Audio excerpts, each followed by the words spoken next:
everybody, it's Femtrooper, and today we're counting down my top 10 Switch JRPGs.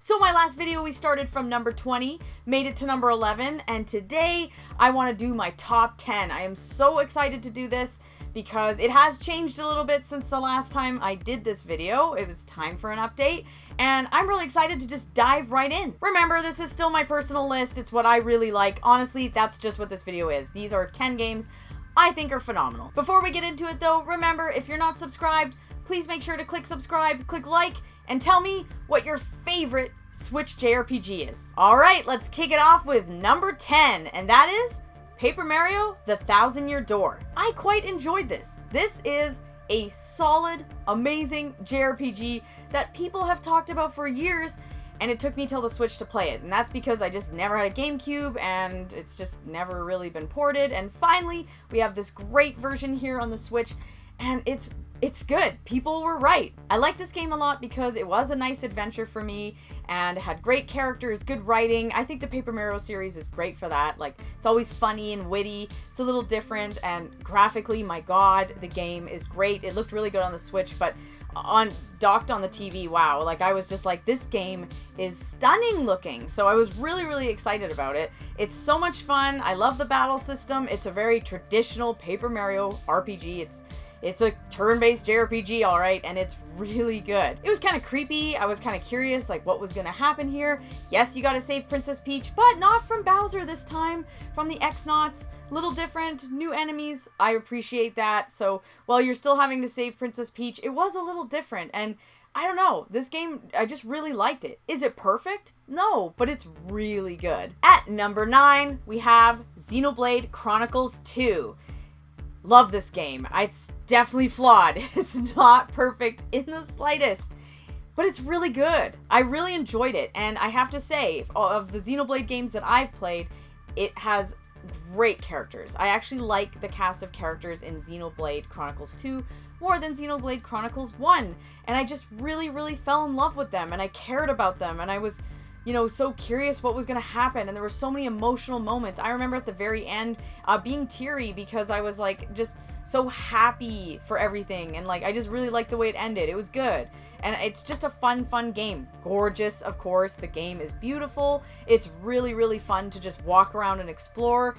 And yeah, there were some weird things where it was like, oh, if you didn't do this, you're kind of at a roadblock. Frustrating, but I still really like it. I played it when I was recovering from my surgery a couple of years ago, so I kind of have, you know, fun memories with it in the sense that, like, I couldn't do much, but I could play Xenoblade Chronicles 2, so it was like my recovery game, and I just love it. It was such a fun time. I don't know, I hold it in high regards. I was not wanting to play this game. I was so worried that it was going to be like too anime or something, and it wasn't. It's actually really good. It's really fun, and I will admit, I did play it in Japanese instead of with English dialogue. It wasn't vibing with me, so I switched to Japanese, and then I was like, okay, I'm there, and the game is really fun. At number 8, we have Star Ocean: The Second Story R. Wow, what a really good game. I really, really love this. It was so old school, and the graphics are, like, beautiful. Like, they're stunning. I loved what they did, that HD 2D thing where the graphics in the background just have, it just looked so good. I was just so excited to see what was next. What town am I going to go to? Who am I going to meet? This is my style, okay? Like, I love, you know, building up a party, going to different towns, going on a world adventure, and that's what this is. You are on this planet that's underdeveloped, and you're meeting all sorts of people.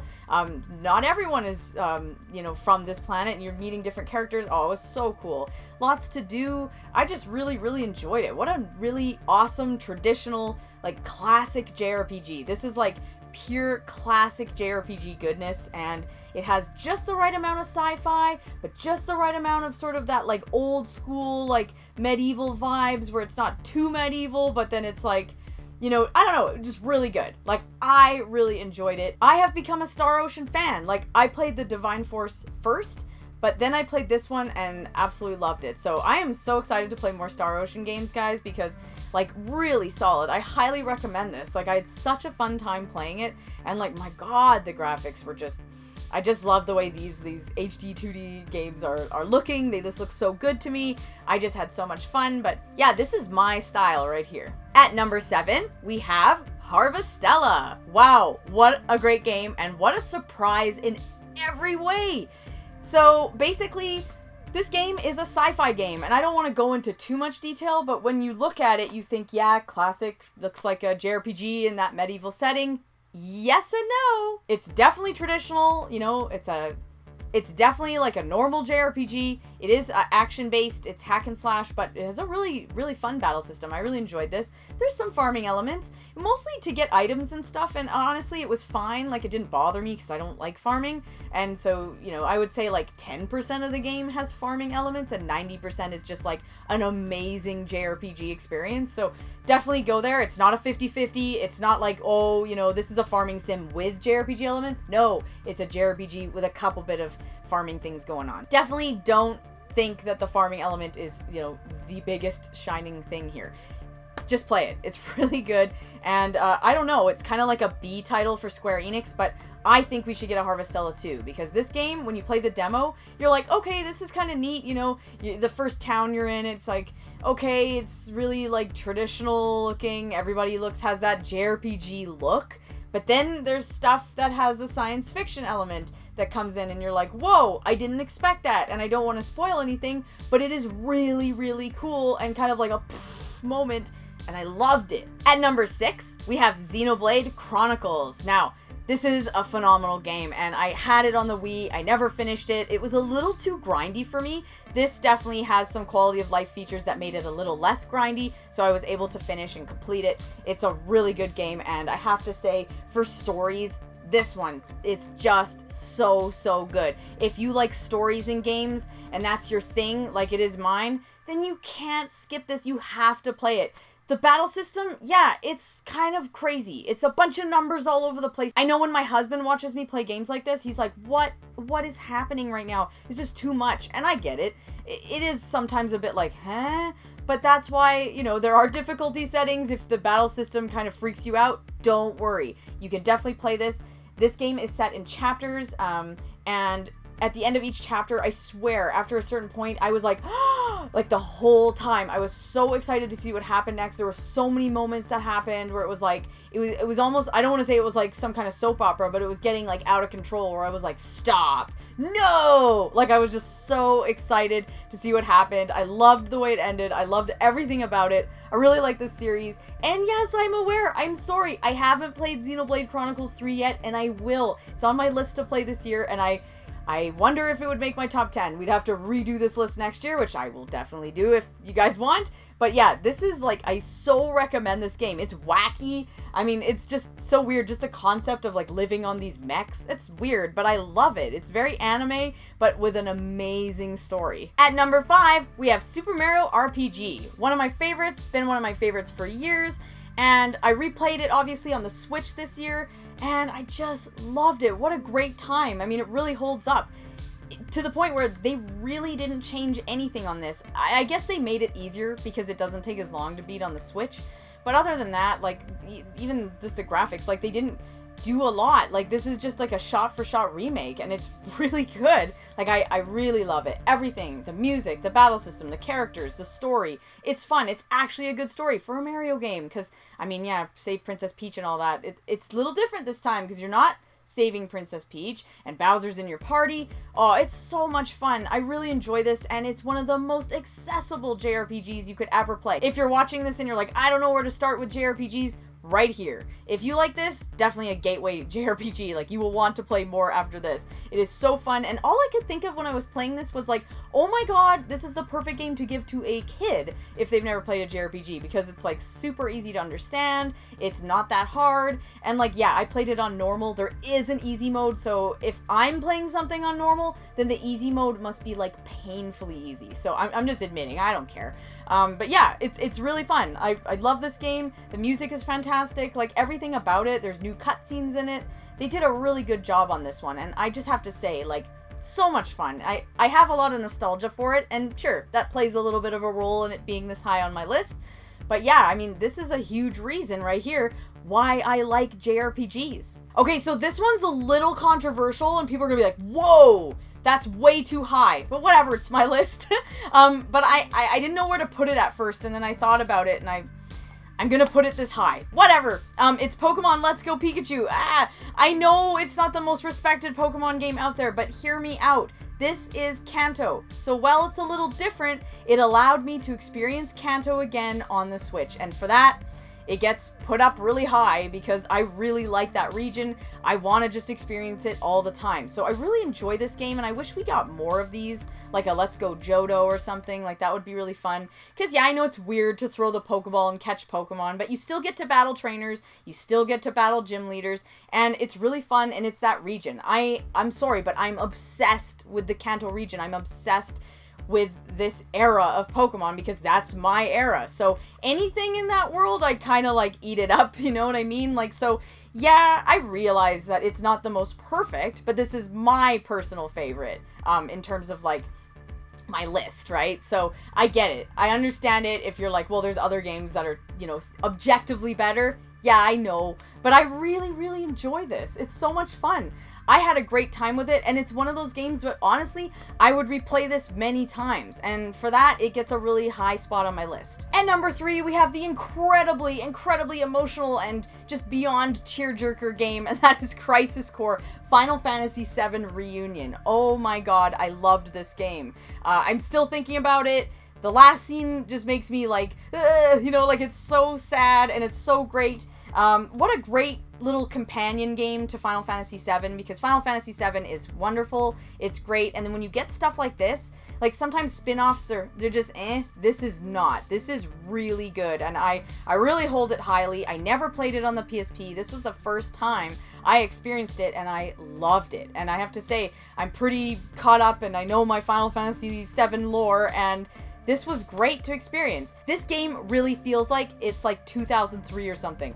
I don't know, there's something really like 2000s about it. It's so PS2, it's unbelievable. I know it's a PSP game, but when you play it, it really feels like a PS2 game in a good way. Like, I'm saying that with so much positivity. When you're walking down like a road or a pathway, it just screams like Final Fantasy X. Like, it really looks like that, and I love that. It had really fun music, had a heavy metal vibe, and then it has Final Fantasy VII music in it, obviously. It's really cool. It is an action JRPG, but I loved it. I really did. And I think it was because I fell in love with the character of Zack. It was such a good way to experience his story, and I just loved it. So I can't really say anything bad. This was a fun time. Okay, we're at number 2, and yeah, I'm gonna put this up here again, and that is Dragon Ball Z Kakarot.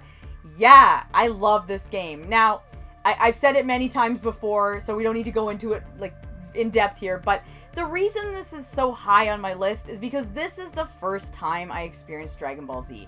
Maybe had I watched the anime first or read the manga first, we would be, you know, it'd be a different thing. This would just be a nice fan service game for me. But because it's the first time I experienced it, I really associate Dragon Ball Z with the Switch. I have since read the entire manga, absolutely love it. I love Dragon Ball, love Akira Toriyama, but holy smokes, I had never experienced it, and you don't have to know anything about Dragon Ball Z. I mean, I read maybe a little synopsis of Dragon Ball before, like a paragraph, just to kind of be like, okay, and then I was good. You don't need to know anything. You go into this blind, and it's like, holy smokes, Dragon Ball Z is amazing. I know I'm being a weirdo for saying that, but I'm serious. Dragon Ball Z is amazing, and I didn't realize that. I did not. And so I'm playing this game, and there's all 4 arcs from the anime, from the manga, and each one is just incredible, and it's incredibly emotional. Who knew?